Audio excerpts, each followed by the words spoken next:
this week, super exciting sea songs for babies, and on your props list I have got to make a sea hanger.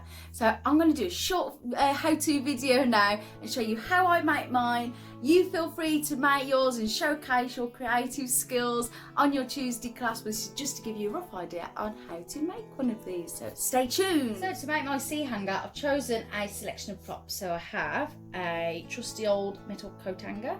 I've found a few nice little bits of fabric hanging about. I just thought it'd be nice to make a nice watery effect. Hangs from the handle. Pencil, paper. If you've got an old used toilet roll, they're really great for making the sort of 4-dimension little fishes to hang. If you have any coloured paper, great. I didn't, so I've literally just coloured a piece of paper just to make the sea effect. I'm using some bits of elastic here to hang my fishes from, some sellotape, some felt tips or some crayons, and that's what I'll be using for mine. Oh, and of course a pair of scissors. So stay tuned, we're going to fast forward and I'm going to show you how to make them.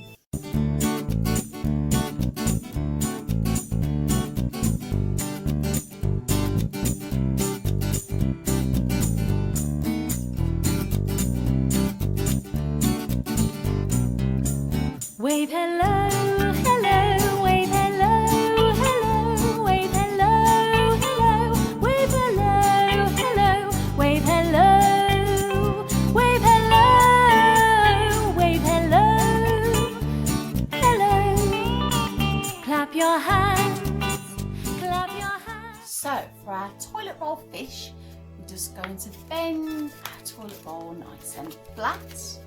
And then firstly, I find easiest if you actually draw your fish on. I know there's some tutorials where they just go straight cutting, but I just like to be neat. So the idea is when you're drawing your fish, you need to make sure you don't cut across the edges, otherwise it's going to come apart. So I'll draw mine, I'll show you now. I'm just going to draw 2 triangles for the tail and make sure it's not to the very end. Remember, we need to keep in that bend. Oh, it's already got that there, so we use that. So there's our nice fish shape. So we'll cut around that, so as you can see, we're always on the bend, even on the tail. Keep a bit of the attachment of the tail on the bend there. So we're going to cut that out. There we should have our very glamorous little fishes. So if you pop that out now, you'll see a nice, oh, lost it.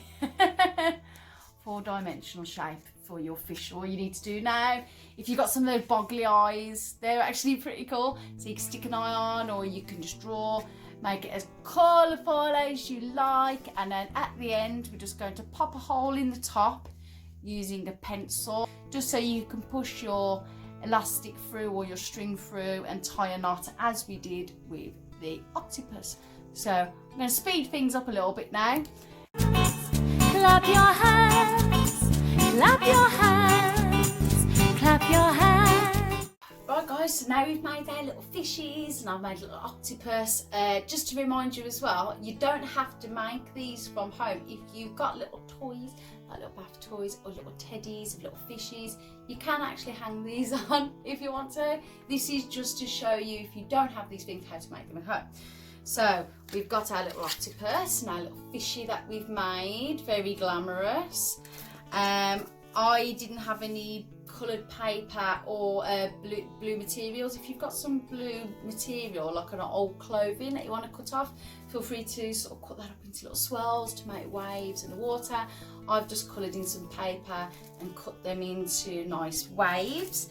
And then I've just got these extra little bits to hang on of some see-through fabric that I do have, just to sort of add to that water feel. And I've got some glittery wire part there.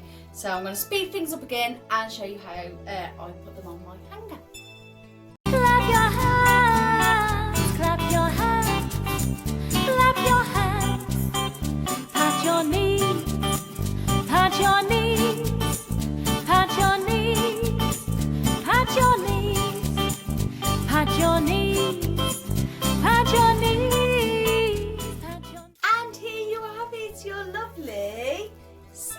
longer.